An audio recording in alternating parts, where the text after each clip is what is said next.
L'UNIM, l'Union nationale pour les intérêts de la médecine. Association indépendante, l'UNIM défend les intérêts des professionnels de la santé depuis plus de 40 ans et leur propose les meilleures conditions d'assurance professionnelle et privée à des tarifs privilégiés négociés avec son partenaire Allianz.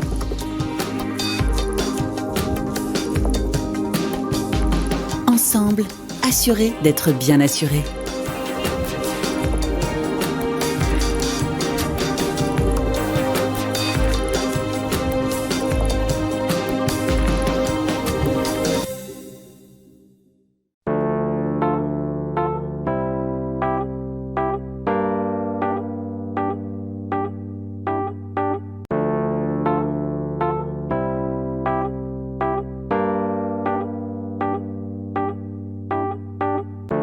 Bonsoir à tous, soyez les bienvenus pour ce nouveau numéro des Mardis de la Santé UNIM qui vous est proposé par Medscore, l'Observatoire des tendances santé-sport pour son partenaire, l'Union nationale des intérêts pour la médecine.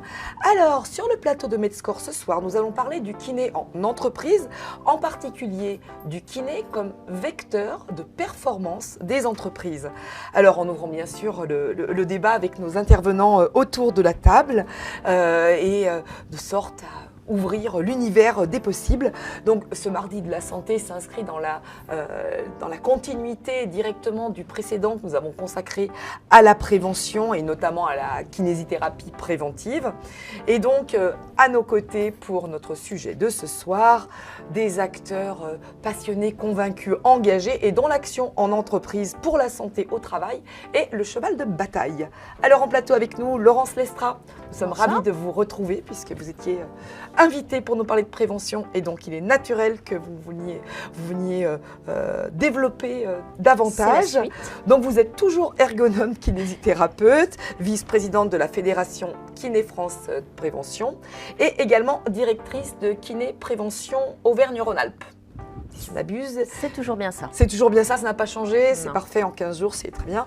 En charge donc en particulier de l'animation du réseau, des associations et des adhérents, de la coordination des formations de kiné, ce qui va tout particulièrement nous intéresser ce soir, et aussi référente en handicap. Alors on ne sait pas, peut-être pour un prochain plateau, pour l'instant c'est pas encore au programme, mais ça viendra peut-être, pourquoi pas. À ma droite, Julien Alexandre. Bonsoir. Alors, on vous a déjà reçu plusieurs fois sur ce plateau, mais toujours à distance. Donc, on est ravis que vous nous fassiez l'honneur d'être à nos côtés. Ravi aussi d'être là. Sur cette table qui n'est pas la table de Physio-Stretch, qui est le plateau de Medscore. Et on en parlera un petit peu plus tard. Donc, vous êtes masseur kinésithérapeute à Saint-Imier, dans le Grésivaudan, donc c'est en Isère. Et vous avez créé le concept Physio-Stretch, donc justement une table d'étirement. Et vous avez fondé la société éponyme en 2010. Vous êtes également coach en entreprise.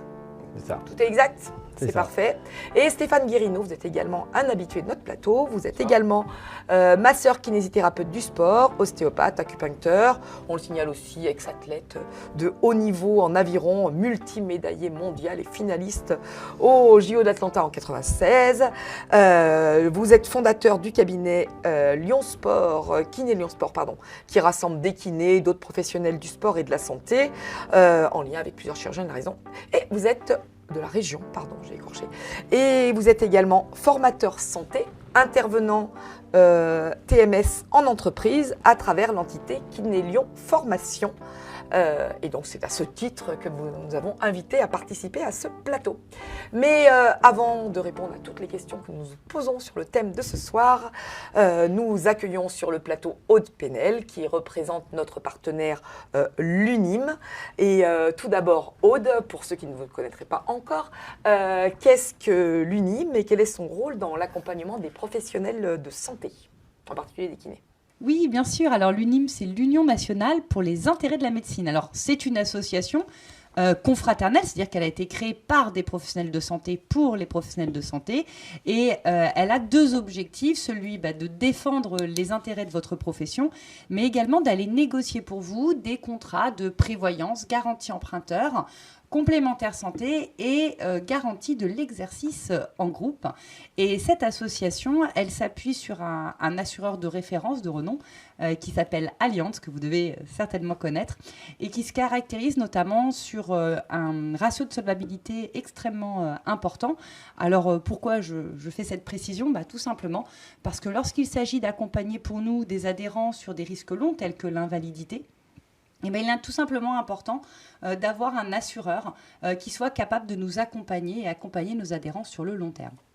Est-ce que l'on peut prendre un exemple pratique, s'il vous plaît ? Oui, tout à fait. On va pouvoir parler par exemple de la prévoyance. Qu'est-ce que c'est ? C'est une solution qui va permettre de couvrir ses revenus, ses frais professionnels, mais également de protéger sa famille, c'est-à-dire son conjoint et ses enfants. Alors, comment va intervenir une prévoyance de manière très pratico-pratique ? Premier cas de figure, je suis en arrêt de travail. La prévoyance va me permettre de percevoir des indemnités journalières qui vont venir en complément de ce que va verser la Carpinco, qui est souvent largement insuffisant. Couvrir également mes frais professionnels qui ne sont pas du tout couverts par le régime obligatoire. Et en cas d'invalidité, de la même manière, compléter les rentes versées par le régime obligatoire, sachant que ces dernières s'appuient sur un taux d'invalidité de 66%, ce qui est très tard, j'ai envie de dire, dans le taux d'invalidité, alors qu'une assurance telle que celle que peut proposer l'UNIM va intervenir dès un taux de 10%, donc beaucoup plus tôt, et venir donc en complément. Et puis en cas de décès, bien évidemment, l'assurance va verser des capitaux pour pouvoir subvenir aux besoins de la famille, mais également des rentes conjoints pour maintenir le niveau de vie du conjoint survivant, mais également des rentes éducation, et ça dans l'objectif de pouvoir continuer à financer les études de nos chers bambins. Merci beaucoup. Et enfin, donc, comme tous les 15 jours, un atelier est présenté par l'UNIM à nos auditeurs. De quoi va-t-on parler ce soir, s'il vous plaît ? Oui, alors ce soir, nous allons parler de l'assurance emprunteur. Souvent, lorsque vous avez souscrit des contrats d'assurance à titre privé ou professionnel, vous avez souvent souscrit l'assurance de l'établissement qui vous a fait octroyer le prêt. Or, vous êtes des kinésithérapeutes et à ce titre, vous avez des spécificités d'exercice de la profession, notamment l'usage des mains, pour ne citer que celui-là, et vos contrats sont souvent très peu adaptés finalement à l'exercice de votre métier. Et donc, on va vous expliquer en quoi c'est important justement de choisir un contrat d'assurance emprunteur qui prenne en compte ces spécificités dans le cadre de votre exercice professionnel. Merci beaucoup Aude. Alors, petit rappel du contexte et des objectifs de cette émission. Donc, on constate que le travail des kinés auprès des salariés en entreprise est important, quel que soit le secteur d'activité. Et il n'y a pas que les troubles musculo-squelettiques, les TMS, même si le sujet est phare. Alors, est-ce que le kiné en entreprise est le plus additionnel pour la bonne santé des salariés en entreprise? On va justement faire un focus sur ces thérapeutes qui œuvrent en entreprise pour le bien-être des salariés, pour prévenir les troubles musculo-squelettiques. Nous allons découper notre programme en 3 parties. Nous essayerons de définir quels sont les profils et pour quelle mission, quel impact socio-économique pour les entreprises, et enfin, quelles sont les pistes de formation qui sont ouvertes aux kinésithérapeutes. Et donc, ce sera les 3 actes que nous allons traiter ensemble. Donc, première partie, quel profil pour quelle mission ?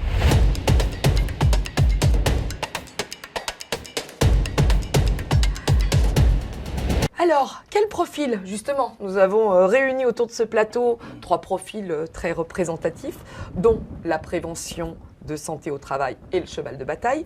Je vais commencer avec vous, Laurence Lestra, honneur aux dames. Alors, chez Kiné France Prévention, vous êtes des acteurs de terrain, vous n'êtes pas des théoriciens de la santé au travail. Alors, quel va être le profil des adhérents et quels sont vos domaines de prédilection dans le domaine de la santé au travail ? Alors effectivement, acteur de terrain parce que nous, ça fait 30 ans qu'on travaille dans le domaine de la santé au travail et la prévention des TMS. Donc c'est vrai que officiellement, la place du kiné, elle est encore un petit peu à définir auprès de nos instances politiques. Mais sur le terrain, voilà, il y a des kinés qui depuis longtemps font des actions en prévention pour accompagner les entreprises et la performance de l'entreprise sur ces thématiques. Et on a quand même un côté scientifique, puisqu'on a un conseil scientifique, et qu'à ce titre-là, Kiné France Prévention est membre du bureau du Collège de la masso-kinésithérapie, qui est l'organe scientifique de la profession, et également membre de la SFP, la Société française de physiothérapie, pour tous ces travaux de recherche, et participe au congrès. Donc à la fois vraiment beaucoup de données de terrain avec une belle expérience sur de nombreuses années, et puis à la fois on essaye d'aller toujours de l'avant et puis d'avancer notamment dans la recherche. Alors, quelle est la légitimité des kinés à intervenir dans le domaine de la santé au travail? Je crois qu'il y a quand même des décrets qui encadrent tout ça et qu'on ne le fait pas comme on veut, où on veut. Alors, effectivement, le kinésithérapeute a toute légitimité à intervenir en santé au travail. On avait vu pour la prévention il y a 15 jours. Notre décret de compétence, en fait, à l'article 13, précise que le kinésithérapeute participe à différentes actions d'éducation, prévention, dépistage, de formation et d'encadrement. Donc, à ce titre-là, la loi permet aux kinésithérapeutes d'intervenir dans le monde de la santé, du sport et du travail. Merci beaucoup. Alors, Julien, quand on a préparé cette émission, vous m'avez dit, alors moi je suis à la fois pro-travail et pro-santé. Donc ça tombe plutôt pas mal. Vous avez donc, on va dire, le bon profil pour être ici. Et donc, vous vous engagez pour la santé au travail au sein des entreprises. Alors, comment le faites-vous? Et expliquez-nous aussi votre activité justement via Physio Stretch, dont j'ai dit 2 mots en introduction. Mon petit bâton de pèlerin en entreprise, c'est d'essayer de faire comprendre aux gens qu'ils peuvent être, avec toute nuance gardée, qu'ils peuvent être autonomes pour essayer d'améliorer leur douleur articulaire et de leur expliquer comment fonctionne à peu près un dos, comment fonctionne une épaule et qu'est-ce qu'on peut faire quand on a des dysfonctionnements articulaires au niveau du dos ou des épaules, qu'est-ce qu'on peut faire tout seul pour soit être dans la prévention, soit éventuellement améliorer une douleur et pas forcément faire appel toujours à des activités extérieures, essayer de se débrouiller tout seul en essayant de faire quelque chose, parce qu'il n'y a pas grand-chose qui se soigne les bras croisés, il faut faire quelque chose. Donc j'essaie de communiquer des situations les plus simples, les plus courantes, certaines comme on dit, de grade A scientifique, donc qui sont très recommandées, mais qui ne marchent pas à 100%, il n'y a rien qui marche à 100%, mais d'écouter son corps, d'essayer de le bouger, de voir ce qui se passe, et d'essayer de faire, si ça fonctionne, et de le faire de plus en plus. Donc j'apprends beaucoup de mouvements, mais pour apprendre beaucoup de mouvements, il faut aussi les expliquer.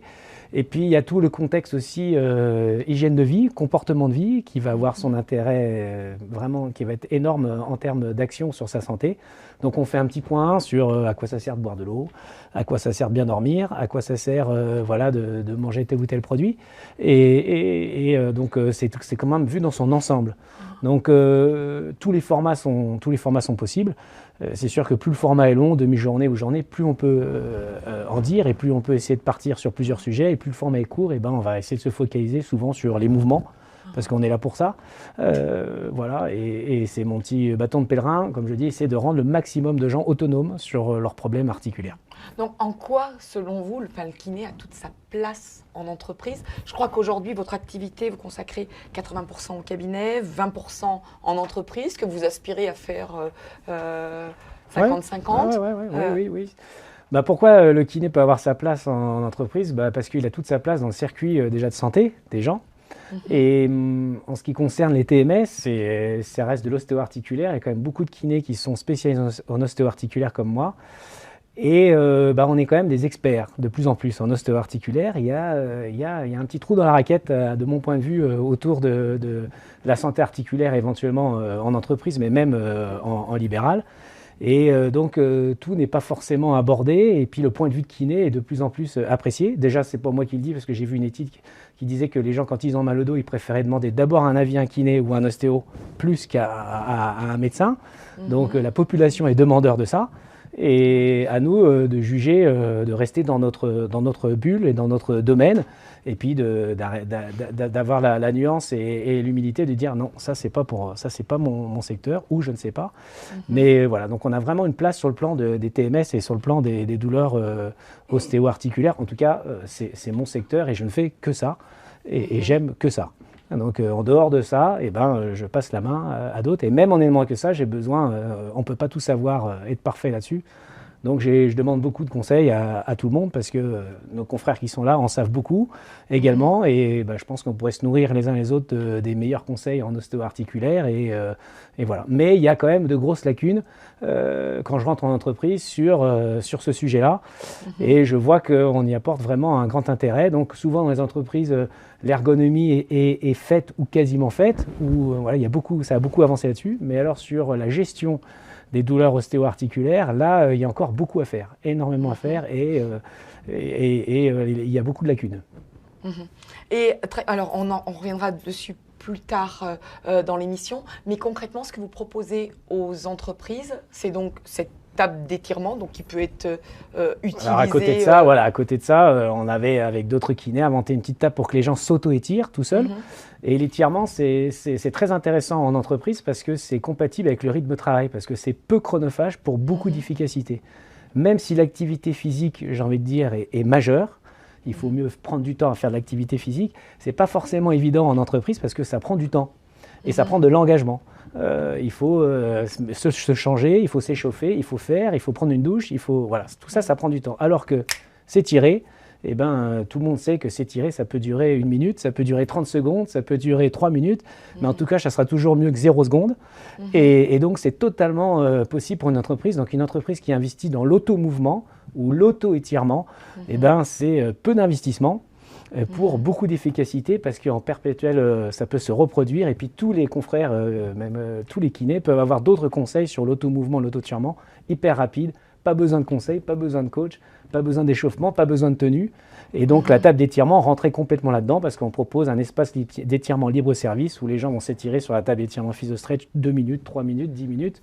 Mais au moins, ça change de position et ça facilite parce ça facilite l'étirement parce qu'on est tous un peu feignants. Et aller s'étirer, parfois, on ne sait pas trop comment. Et c'est vrai que la table d'étirement aide à la pratique d'étirement et encore plus en entreprise. Parce qu'on a besoin d'un petit coup de main et la table, c'est le petit coup de main sans avoir éventuellement un kiné ou un coach sportif. Merci beaucoup. On abordera les questions plus socio-économiques dans notre deuxième partie, justement, où on verra les avantages d'utiliser ce genre d'équipement.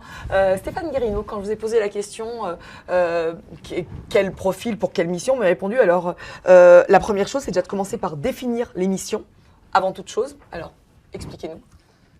Alors déjà, je suis content d'entendre des choses des collègues parce qu'on est vraiment tous sur la même longueur d'onde en ce qui concerne les besoins de l'entreprise.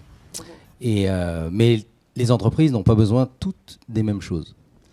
Et c'est là où justement l'expertise des kinés prend son importance en faisant déjà un diagnostic.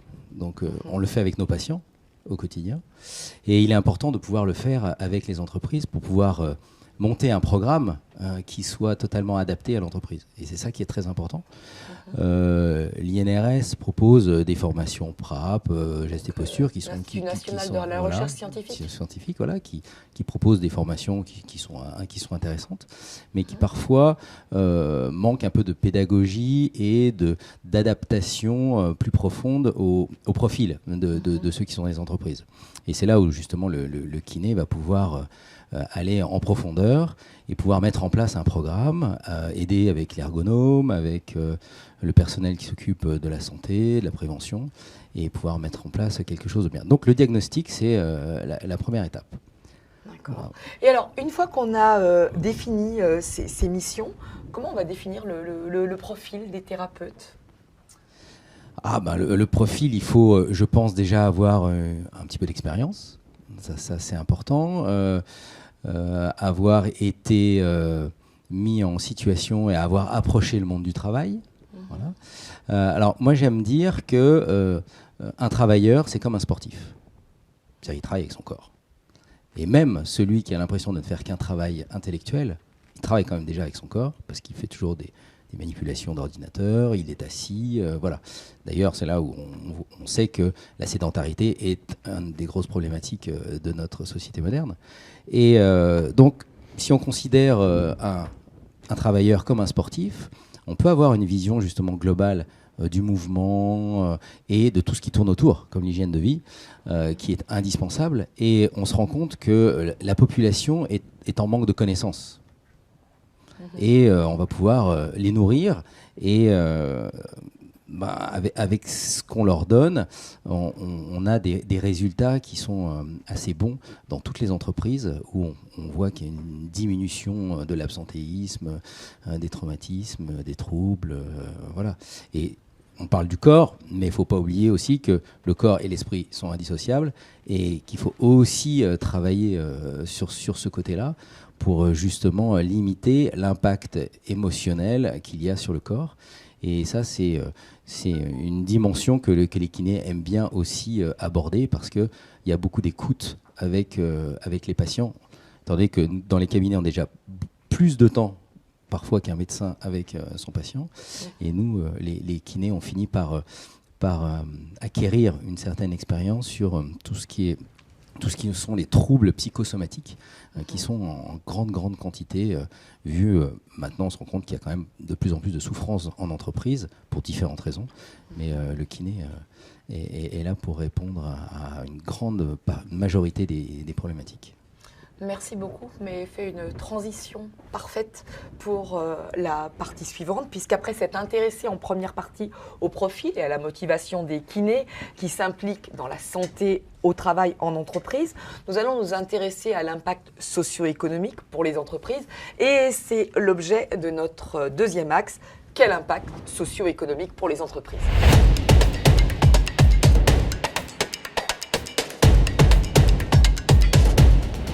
Eh bien, je vais me réadresser à vous, Stéphane. Les premiers sont les derniers ou les derniers sont les premiers, je ne sais pas. Mais quel est votre retour d'expérience concernant l'aspect économique ? Les entreprises ont-elles vraiment conscience je mets des guillemets, du retour sur investissement ?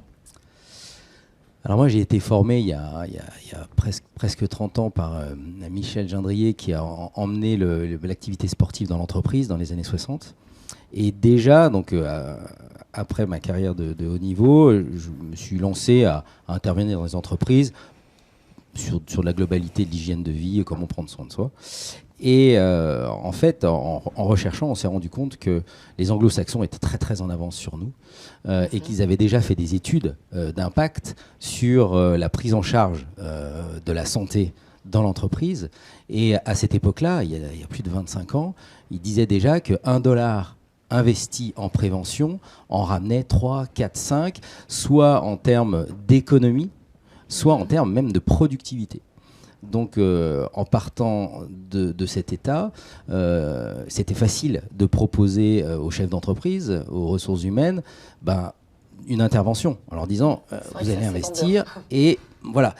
Et on sait que par la suite, quand on parle du socio-économique, il y a le côté business effectivement, mais il y a le côté aussi les conditions de vie, la qualité de vie au travail dont on parle énormément maintenant et on sait que les jeunes maintenant cherchent plutôt une qualité de vie au travail avant un salaire, avant un niveau de poste.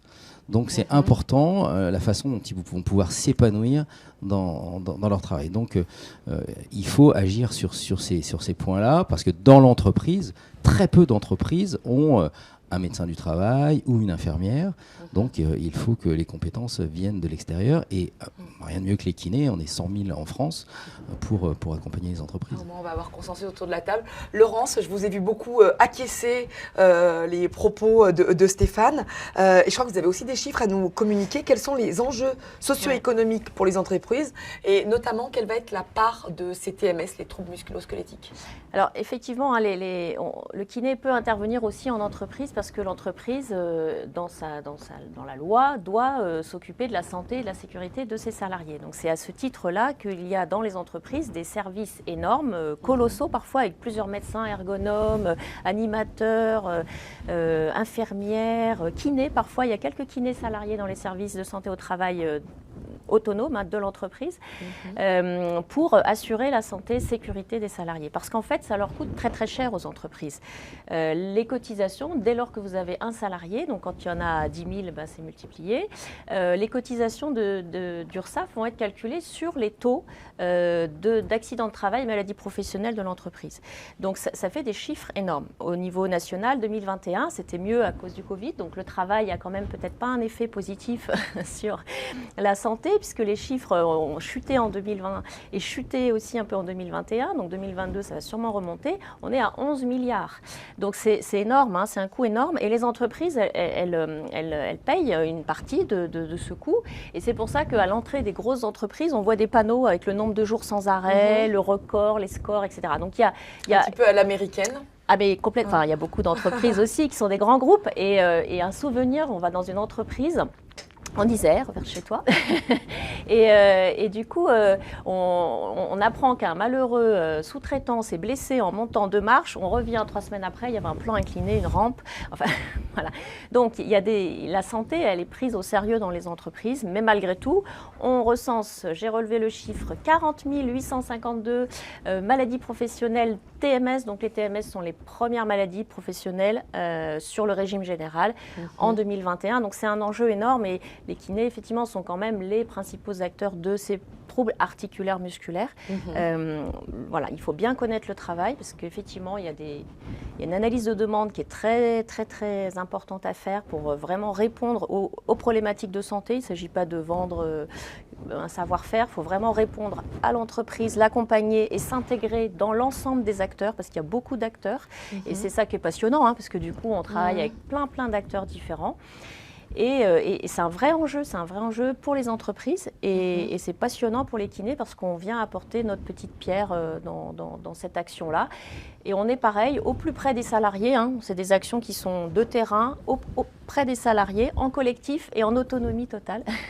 On ne les touche pas, et bien sûr, ils ont il y a un suivi qui doit s'accompagner dans l'entreprise. Alors, on va rester un petit peu dans les chiffres pour être bien concret. Julien, vous avez plusieurs exemples des études auxquelles vous avez pensé quand on a abordé le sujet de ce soir, donc à nous rapporter, qui démontrent l'impact économique de la santé au travail. Et alors, lesquels sont les plus convaincants? Vous m'avez rapporté une étude norvégienne, je trouvais ça super. L'exemple est vraiment parlant. Est-ce que vous pouvez nous faire un petit concentré? C'est suite à une conférence que j'ai suivie sur le sujet il y a 4-5 ans, qui parlait. Bon, déjà, ça paraît évident, mais alors le chiffre de 1 dollar à 4 dollars a été prouvé par l'OMS en 2011. Donc, on peut faire un rapport de 4 minimum, et il disait au minimum. Donc, ça, c'est l'OMS qui l'a prouvé. Et puis, cette étude norvégienne qui est passée aussi à la télé, donc il y a une centaine de salariés qui travaillent 35 heures, qui produisaient X%, et on leur a dit, vous allez travailler 30 heures, payer 35. Donc tout le monde était content, mais attention, vous allez faire 1 heure de sport par jour, obligatoire. Adapté en fonction, voilà, ils ont fait ça pendant 3 mois. Voilà, et ils ont augmenté leur productivité de 17%, en travaillant 5 heures tous de moins, mais en faisant 1 heure parce que ça, c'est ce qu'on appelle la gestion du temps libre. C'est-à-dire qu'ils ont 1 heure de plus, mais vous allez faire du sport.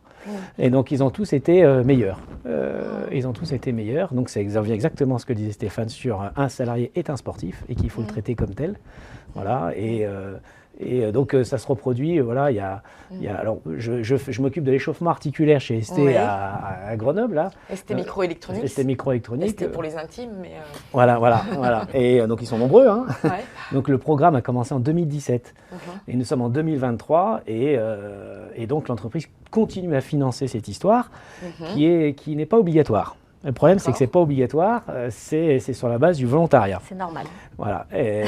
Mais je vois bien que... Alors, je n'ai pas le retour de l'entreprise, je vois juste que l'entreprise continue à financer ça. Moi, j'ai le retour des salariés qui ont vu une certaine différence pour eux à titre personnel. Ils ont vu la différence à titre personnel et ils sont surpris de voir que chacun fait ses petits trucs, soit en groupe, soit dans son côté, mais ça commençait...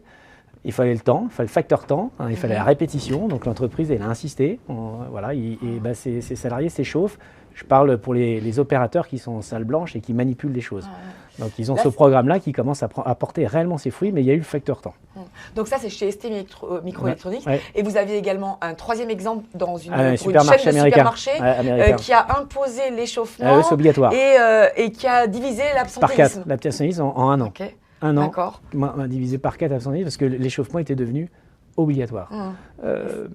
Voilà, la question est sur le côté obligatoire ou le côté sur la base du volontariat, où est la frontière et qu'est-ce qu'il faut faire. Voilà, ça se discute. Pour le coup, ça se Non, discute. mais c'est vraiment intéressant parce que moi, on a des expériences, des chiffres concrets. C'est pas juste des vues de l'esprit, c'est qu'on peut quantifier et on commence vraiment à quantifier de manière intéressante. C'est le contexte, c'est le côté évident de mettre du confort et de la santé chez les salariés. Certainement, vous l'avez comme moi depuis toujours, même de nombreuses années. Et ben là, ça commence à exploser parce que je pense qu'on est dans le contexte où tout ça donne raison à cette pensée. Et que l'employeur, si on se met du côté de l'employeur, s'il ne met pas un peu de confort et de santé dans son job, vu que la priorité, les chiffres le montrent, là, c'est le sens du travail et le confort au travail plus que la carrière et les salaires. Donc on est en plein dedans, donc c'est bien pour nous, parce que les portes sont en train de s'ouvrir de plus en plus sur ce sujet-là, et en foi, je pense que c'est ça. Stéphane, je vous ai interrogé sur votre retour d'expérience sur l'aspect économique. Qu'en est-il de la prise de conscience sur l'aspect social qui vient d'être évoqué par Julien? Quelles observations justement de terrain? Alors, j'ai un retour d'expérience avec Colas, par exemple, où dans les années 2000, on a réduit en l'espace de 2 ans 30% des problèmes de TMS. Donc, Colas avait gagné un prix d'ailleurs à ce sujet-là. Après, la prise de conscience, une fois qu'elle est faite, soit dans l'entreprise, par les patrons, par les services RH, ou soit par le salarié, une fois que cette prise de conscience est faite, on a gagné notre pari, parce que les gens vont pouvoir se prendre en charge, il va pouvoir y avoir une dynamique et créer quasiment une espèce de culture santé dans l'entreprise. Et c'est un de nos grands objectifs à nous tous kinés qui intervenons dans les entreprises, c'est créer une vraie culture santé à l'intérieur de cette entreprise, parce qu'on sait que de toute façon que tout le monde va être gagnant. On va gagner en termes d'ambiance, de relations, de respect des uns des autres, de développement personnel, parce que les gens vont s'épanouir dans l'entreprise. Et puis, il va y avoir un phénomène aussi de reconnaissance, c'est-à-dire si le chef d'entreprise finance des formations qui ont un objectif santé et pas un objectif rendement, c'est que le patron considère que j'ai de la valeur, que j'ai de l'importance, voilà. Et donc, ça fait un effet boomerang et ça crée quelque chose de positif dans l'entreprise. Et je me souviens parfois avoir été un petit peu agressé par certains syndicalistes qui disaient oui mais vous faites ça pour rentrer dans la réglementation, et que le chef d'entreprise dise moi je vous ai fait faire un stage de gestes et postures, donc normalement vous ne devez plus vous faire mal au dos parce qu'on vous a appris certaines choses, et donc se dédouaner. Et à la fin d'une journée, d'une session, c'est eux qui venaient me voir en me disant on nous avait jamais parlé de notre santé et de notre corps, et on se rend compte qu'on peut être des vrais acteurs et que c'est pas forcément notre métier qui nous abîme, mais c'est la façon dont on le fait qui peut être délétère. Voilà. Merci beaucoup. Laurence, est-ce qu'on peut revenir avec vous sur les enjeux, je dirais, pour le salarié, pour l'entreprise et aussi pour la société?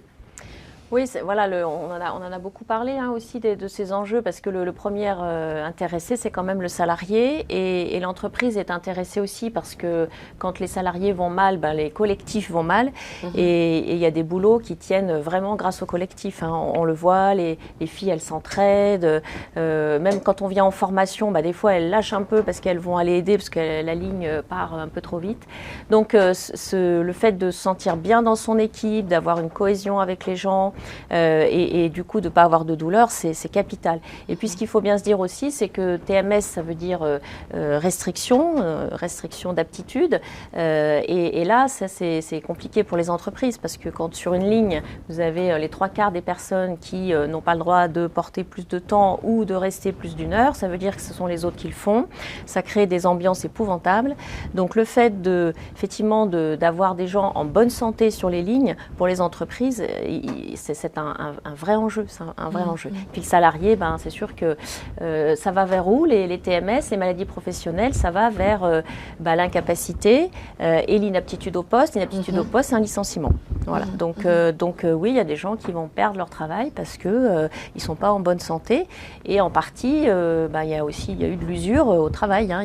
Donc c'est un vrai enjeu. Et la société en France, le système de santé, il est fait comme ça. C'est-à-dire que la partie indemnité journalière est prise en charge par l'assurance maladie et financée par les cotisations. Mais les soins, le chômage, c'est en partie aussi financé. Mais en tout cas, les gens qui vont perdre leur emploi, ils vont se retrouver aussi dans les parcours Pôle emploi et indemnisés. Et puis ces gens on sait très bien qu'au-delà de 3 mois d'arrêt, la reprise, elle va être très très compliquée. Donc l'idée aussi, il y a des programmes aujourd'hui vraiment sur, on a un programme là qui démarre vraiment sur la désinsertion professionnelle et le maintien en emploi, c'est-à-dire d'arriver très très tôt quand les lombalgies, les problèmes articulaires d'épaule apparaissent pour que les gens ne restent pas en arrêt. Et alors après, c'est compliqué parce que quand les gens sont en arrêt, ils n'ont pas le droit d'être au travail. Il y a bien une visite de pré-reprise, mais alors il y a des délais très longs. Enfin bon. Mais en tout cas, il y a une volonté. Donc ça se met en place pour que les gens justement se mettent en forme. Alors c'est des parcours super intéressants avec des STAPS, avec des psychologues et puis les kinés qui vont remettre les gens sur les postes pour qu'ils puissent être en arrêt le moins possible, reprendre confiance, modifier éventuellement un peu les postes en accompagnement de l'ergonome, du chef d'entreprise, etc. Donc il y a un vrai enjeu pour que à la fois les gens soient bien au travail et surtout qu'ils ne le perdent pas. Enfin voilà, voilà. Mais merci d'être revenu sur tous ces enjeux parce que c'est vrai que TMS c'est rentré dans le langage courant. Tout le monde en parle, on ne sait même plus bien ce qu'on met derrière. On sait que c'est un peu articulaire, mais c'est quand même des troubles musculo-squelettiques et ça veut en dire long, quoi. C'est pas des petits troubles. Pour terminer cette partie, Julien, on m'a dit, pour vous, c'est le début de l'explosion de la demande des kinés en entreprise. Alors pourquoi cette certitude qui est basée sur le succès de Physiostretch. Je crois que vous avez eu un peu du mal à l'imposer en entreprise, et maintenant, quand même, ça commence à prendre. Ah oui, déjà, ça m'arrive des fois de faire du porte-à-porte en entreprise pour dire, voilà, je vois des belles boîtes et ça m'arrive de faire du porte-à-porte. Et je l'ai déjà fait il y a 10 ans. D'accord. Et voilà, j'étais un peu ridicule il y a 10 ans, je crois. Et là, à chaque fois, je trouve que mon ressenti, c'est « Ah, vous tombez bien ». Voilà. Voilà. Mais je crois qu'il y a à peu près entre 15 et 20% des entreprises de France qui ont fait des actions. Et il en restera encore 80%, ou en tout cas, et pour les 80%, ils ont fait juste peut-être les gestes et postures et pas encore dans le sujet dont on parle. Et quand on interroge les employeurs ou les chefs d'entreprise, ils sont toujours pour. Donc, à un moment donné, ils vont passer à l'action. Et il devrait y avoir vraiment plein de choses qui vont être faites autour de ça et qu'on va se perfectionner nous, parce que nous, il va falloir qu'on se perfectionne pour être encore meilleur et plus pertinent. Et juste pour être précis, parce qu'on a encore un gros morceau à traiter avec le volet formation, c'est notre 3e partie, mais juste pour se donner une idée, donc vous avez dit au début, du porte-à-porte, c'est pas évident de rentrer. Maintenant, vous avez quand même des entreprises, alors de quelle taille qui s'intéressent à ça? Et pour nous donner une idée, combien de boîtes sont équipées avec votre outil? Combien pour les tables d'étirement. À l'heure où on se parle, on doit avoir une centaine d'entreprises qui sont équipées de la table d'étirement. Donc c'est pas énorme, hein. Mais c'est pas facile de se faire connaître. Et ça, c'est toujours le problème. Mais sinon, en termes de demande, en termes de formation d'un professionnel kiné pour parler des TMS en entreprise, ça, il y en a vraiment de plus en plus. Je trouve que la demande, à l'heure où on se parle, après post-Covid, c'est tous les jours que je l'entends. Voilà, donc non, c'est vraiment en plein essor. Alors, la table d'étirement pourra s'intégrer là-dedans, mais ce n'est pas une priorité. Mais donc, c'était pour donner, comme vous êtes sur le plateau, c'est pour donner cet exemple. Ça veut dire qu'il y a la porte ouverte et la place pour des choses qui sont proposées pour la santé au travail. Les entreprises, on commence à voir. J'essaye de séduire l'entreprise sur de prendre une formation et d'écouter un kiné parler, de montrer des mouvements. Et la table d'étirement, c'est après, s'ils veulent ou s'ils ne veulent pas. Mais le plus important, c'est que les gens apprennent à faire des mouvements. Voilà, c'est super la table d'étirement, mais faut pas, je ne commence jamais par ça. Alors, merci beaucoup. Alors, après avoir rappelé l'impact socio-économique pour les entreprises, nous allons voir quelles sont les pistes de formation qui sont ouvertes aux kinésithérapeutes. Et bien sûr, c'est notre troisième volet. On en parle juste après le message vidéo de notre partenaire l'UNIM. L'UNIM, l'Union nationale pour les intérêts de la médecine. Adhérer à l'UNIM, c'est bénéficier d'une offre conçue par des professionnels de la santé, pour des professionnels de la santé, avec des garanties spécifiques et exclusivement adaptées à leurs besoins. Prévoyance, complémentaire santé, assurance de prêt ou encore protection de l'exercice en groupe.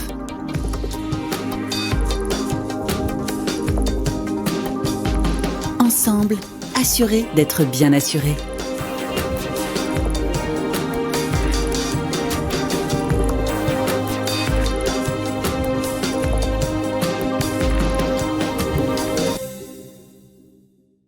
Et donc nous abordons notre troisième partie. Quelles sont les pistes de formation ouvertes aux kinésithérapeutes ?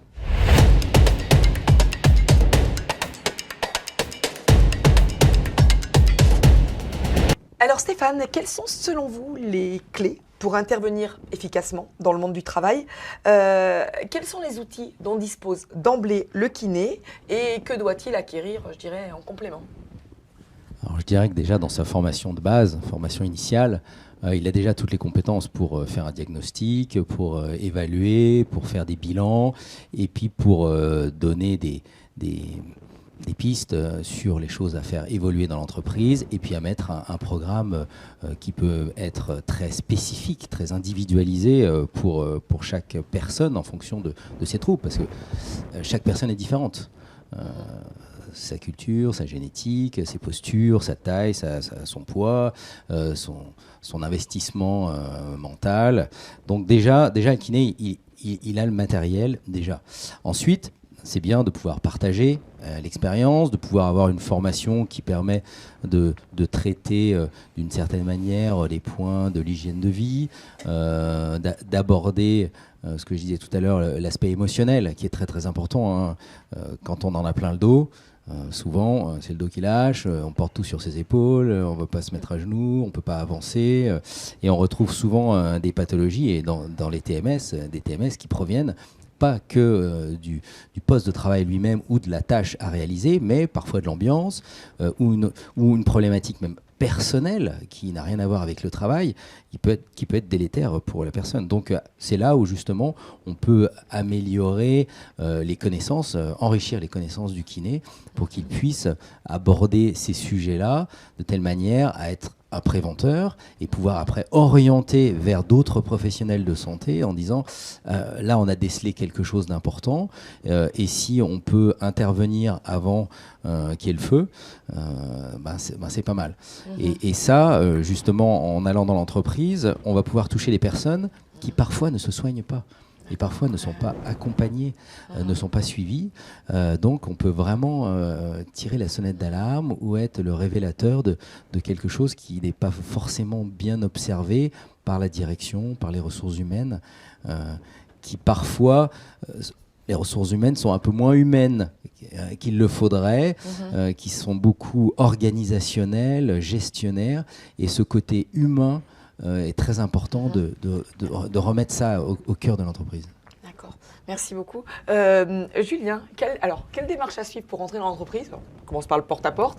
Et pour le kiné, concrètement, est-ce qu'il y a une lourdeur administrative? Vous m'avez dit, première fois quand même qu'on doit faire le dossier.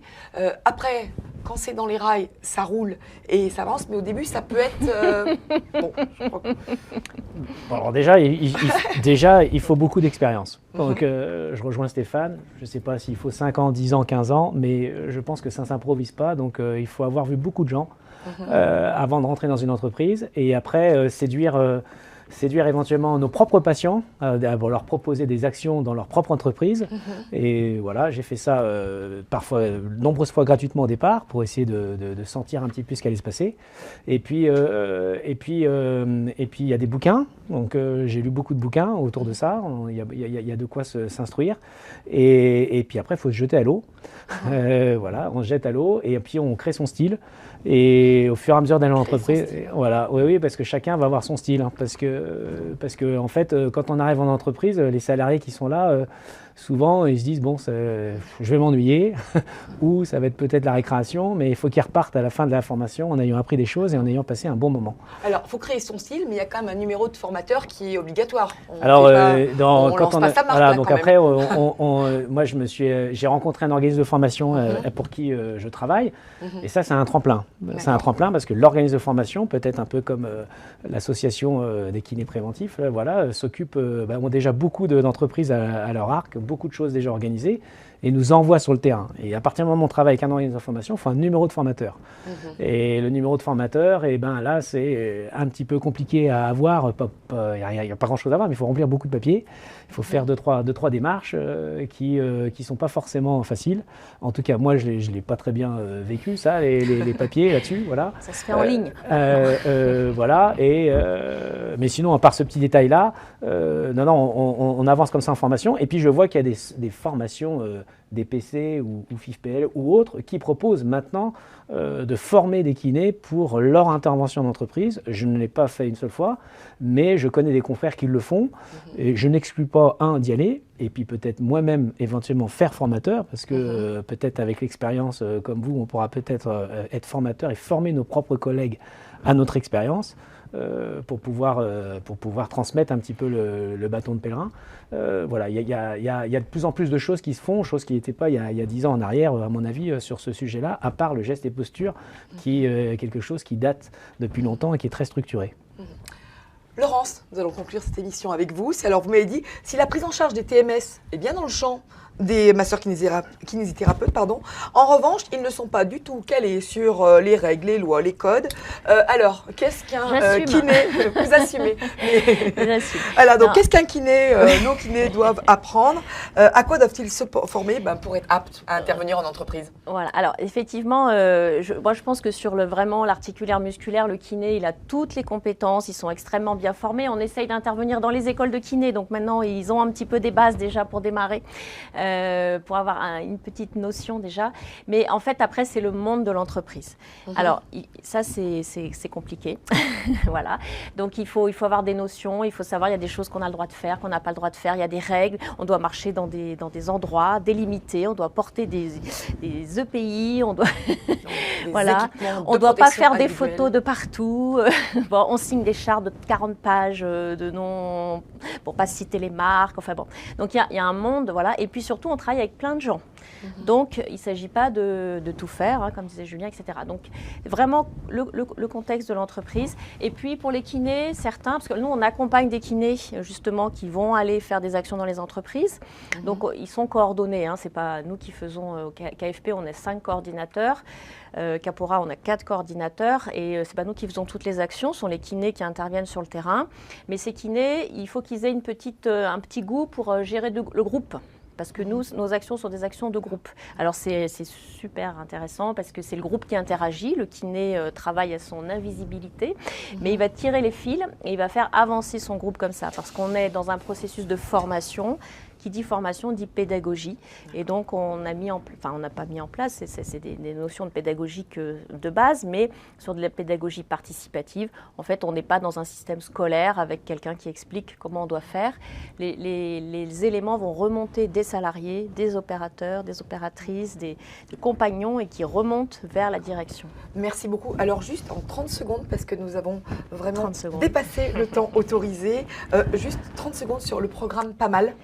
Voilà, donc on a mis en place un programme pour la prévention TMS qui s'appelle Pas Mal. Et effectivement, pour rebondir sur les kinés, on propose des formations aux kinésithérapeutes. Nous, le prérequis, c'est une association, tout le monde peut venir. On demande d'avoir fait une formation pour bien connaître les outils et les process. Donc notre émission est à présent terminée. Merci à nos 3 intervenants pour leurs interventions très percutantes sur le plateau. Merci aux équipes d'Ouvrez l'œil et de Medscore qui assurent la production, bien sûr à notre partenaire l'UNIM. Nous avons rendez-vous dans 15 jours pour un nouveau Mardi de la Santé pour parler de la prise en charge thérapeutique. On abordera le jouet collectif on stage au backstage avec le docteur Jérôme Garret, le docteur Bernard Montalvan et le docteur Jean Cany. Rendez-vous dans 15 jours et la place à l'UNIM pour l'atelier qui vous est proposé à présent. Oui, vous allez retrouver un de mes collègues qui va vous expliquer l'intérêt de souscrire une assurance emprunteur spécialisée dans le métier de la kinésithérapie. On va également aborder l'aspect législatif avec notamment la réforme de la loi Lemoine qui change un petit peu la donne et qui va vous permettre notamment de remettre en concurrence éventuellement les contrats d'assurance emprunteur que vous avez déjà souscrits. Bonne soirée. L'UNIM, l'Union nationale pour les intérêts de la médecine. Les adhérents de l'UNIM bénéficient également d'un bouquet de services innovants, parmi lesquels une garantie d'assistance et de services très complète, ainsi qu'une protection juridique vie privée, vie professionnelle. Ensemble, assurés d'être bien assurés.